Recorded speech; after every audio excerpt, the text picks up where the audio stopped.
હું બંધ છું, મારે પ્રકાશ આપવો છે પણ હું ચાલુ મને વીજળી મળતી નથી એટલે હું ચાલુ થતો નથી.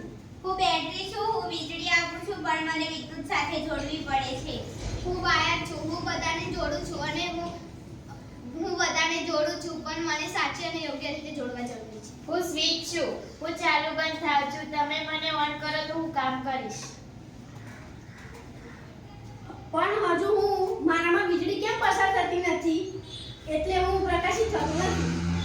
બાળકો, આ પરિપથ પૂર્ણ નથી એટલે કે સ્વિચ બંધ છે. સ્વિચ બંધ હોવાથી વીજ પ્રવાહ પસાર થતો નથી. હવે હું સ્વિચ ઓન કરું છું. હવે હું ઓન છું. અરે વાહ, હવે હું પ્રકાશિત થયું. બાળકો, જ્યારે વાયર, સ્વિચ, બેટરી અને બલ્બ ભેગા થાય ત્યારે બંધ પરિપથ બનાવે છે અને બંધ પરિપથના કારણે વીજળી પસાર થાય છે. વીજળી